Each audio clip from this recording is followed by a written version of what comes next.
Channel دیکھنے والے تمام لوگوں کو میری طرف سے السلام علیکم۔ امید کرتی ہوں آپ سب لوگ خیر و عافیت سے ہوں گے۔ آج ہم ایک ایسی سرزمین کی سیر کرنے جا رہے ہیں جو ہمارے آقا حضرت محمد صلی اللہ علیہ وسلم کے دور میں بھی ایک سپر پاور تھی۔ آپ نے یقیناً حاتم طائی کا نام سنا ہوگا۔ یہ کون تھے اور ان کے بیٹے کو حضور اکرم صلی اللہ علیہ وسلم نے کون سی خوشخبری سنائی؟ دجال کو کس شخصیت نے اپنی آنکھوں سے دیکھا تھا؟ آج یہ سرزمین کیسی نظر آتی ہے؟ ان تمام دلچسپ معلومات کو آج کی اس ویڈیو میں آپ سے شیئر کریں گے، اس لیے ویڈیو کو آخر تک ضرور دیکھیں اور تمام نئے آنے والے لوگوں سے گزارش ہے کہ ہمارے چینل کو سبسکرائب کریں، ویڈیو کو لائک کریں اور شیئر کریں۔ تو چلیں ویڈیو کا آغاز کرتے ہیں۔ روم، جسے ہم رومی سلطنت یا رومن امپائر کے نام سے جانتے ہیں، قدیم زمانہ کی ایک عظیم سلطنت تھی۔ رومی سلطنت کا پہلا بادشاہ آگزٹ سیزر تھا جو 27 قبل مسیح میں روم کا بادشاہ بنا۔ روم ایک جمہوری سلطنت تھی جو جولیس سیزر اور قومے کی خانہ جنگی کی وجہ سے کمزور ہو گئی تھی۔ یہ سلطنت دنیا کے 59 لاکھ مربع کلومیٹر پر حکومت کرتی تھی۔ اسپین، فرانس، ترکی، انگلستان، یونان، اٹلی اور مصر اس عظیم سلطنت کا حصہ تھے۔ اس سلطنت کی زبان لاطینی اور یونانی تھی۔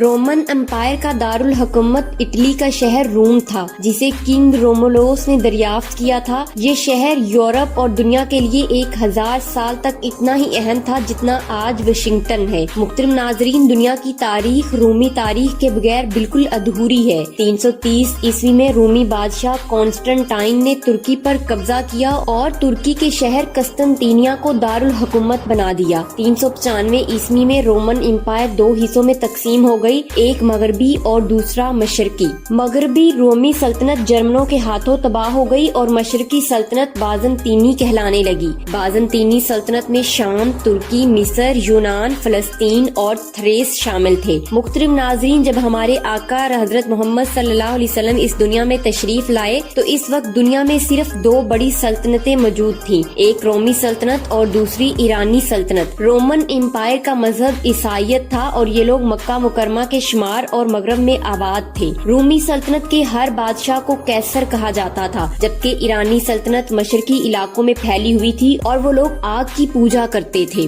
ایرانی سلطنت کے ہر بادشاہ کو کیسرا کہا جاتا تھا۔ آقائے دو جہاں حضرت محمد صلی اللہ علیہ وسلم کی آمد سے 8 برس قبل یعنی 603 عیسوی میں خوفناک جنگوں کا آغاز ہوا۔ ناظرین، ان جنگوں کی وجہ یہ تھی کہ سلطنت روم میں کیسر مورس کا تختہ الٹ دیا گیا تھا۔ فوکاس نامی شخص حکومت پر قابض ہو گیا تھا۔ فوکاس نے کیسر مورس کے 5 بیٹوں کو اس کے سامنے قتل کر دیا اور پھر کیسر مورس کی ملکہ اور تمام شہزادوں کو بھی مار ڈالا۔ ایرانی سلطنت کے بادشاہ خسرو پرویز نے اس موقع کو غنیمت جانتے ہوئے روم پر حملہ کر دیا اور فوکاس کو شکست دے کر شام تک پہنچ گئے۔ رومی سلطنت نے افریقہ سے مدد طلب کی اور اپنے بیٹے ہرکل کو ہجری بیڑے کے ذریعے قسطنطینیہ بھیجا۔ ہرکل نے آتے ہی فوکاس کے ساتھ وہی کیا جو اس نے مورس کے ساتھ کیا تھا۔ 610 عیسوی میں ہرکل، جسے دنیا ہرکلس کے نام سے جانتی ہے، روم کا بادشاہ بن گیا۔ ہرکلس نے خسرو پرویز کو صلح کا پیغام بھیجا، لیکن جواب میں خسرو پرویز نے کہا کہ وہ روم کی اینٹ سے اینٹ بجا دیں گے۔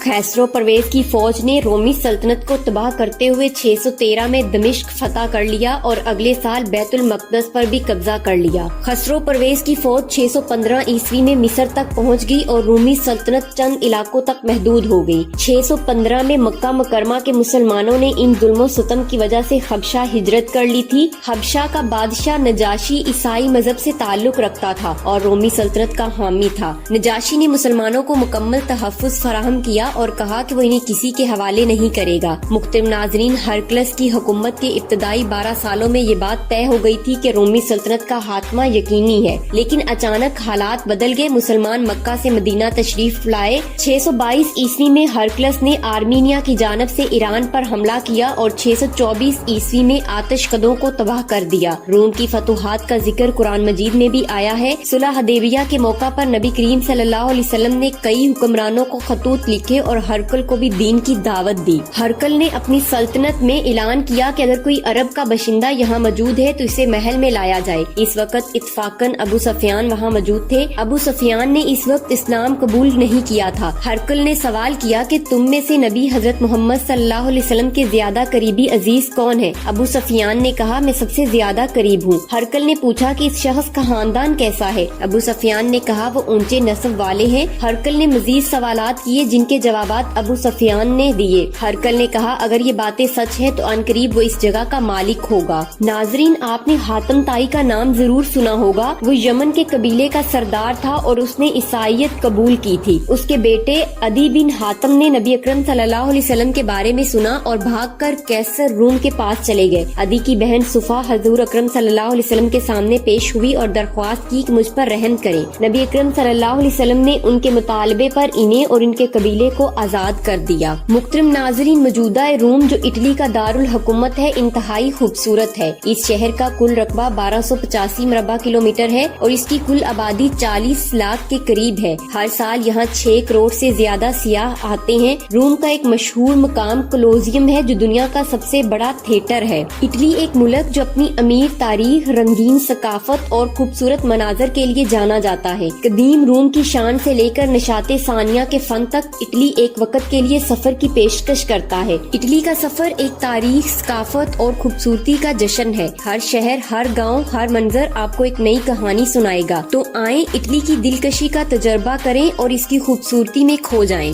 ہماری ابتدا روم سے ہوتی ہے، ابدی شہر جہاں قدیم کھنڈرات ایک شاندار ماضی کی کہانیاں سناتے ہیں۔ کولوسیوم رومی سلطنت کی طاقت کی علامت ہے جبکہ ویٹیکن سٹی کیتھولک ازم کا روحانی مرکز ہے۔ گلیوں میں گھومتے ہوئے آپ ہر کونے پر تاریخ کی پرتیں دریافت کریں گے۔ اگلا مقام ہے وینس جو پانی پر بنا شہر ہے۔ اس کے نہروں میں کشتی کی سواری ایک خوابیدہ تجربہ ہے اور سینٹ مارک اسکوائر اس کی دلکشی کا مرکز ہے۔ وینس کی تاریخی عمارتیں اور خوبصورت مناظر آپ کو حیران کن جمالیات کا احساس دلائیں گے۔ فلورنس نشاط ثانیہ کا گہوارہ جہاں مائیکل اینجلیو جیسے فنکاروں نے اپنے فن کا جادو دکھایا۔ اس کی عظیم عمارتیں اور میوزیم فنون لطیفہ کی دنیا میں ایک منفرد مقام رکھتا ہے۔ آخر میں ہم سسلی، اٹلی کا سب سے بڑا جزیرہ کی طرف بڑھتے ہیں۔ یہاں کے ساحل، پہاڑی مناظرات اور مقامی ثقافت ایک منفرد تجربہ فراہم کرتے ہیں۔ سسلی کی تاریخ جہاں مختلف ثقافتیں ملتی ہیں آپ کو ایک الگ دنیا کا احساس دلائے گی۔ ناظرین، یہ تھی آج کی ہماری روم پر ایک چھوٹی سی ڈاکومنٹری۔ آپ کو کیسی لگی ہے کمنٹ باکس میں اپنی رائے کا اظہار ضرور کریں اور تمام نئے آنے والے لوگوں سے گزارش ہے کہ ہمارے چینل کو سبسکرائب کریں، ویڈیو کو لائک کریں اور زیادہ سے زیادہ شیئر کریں۔ تو ملتے ہیں اگلی اور بہترین ویڈیو کے ساتھ، تب تک کے لیے اللہ حافظ۔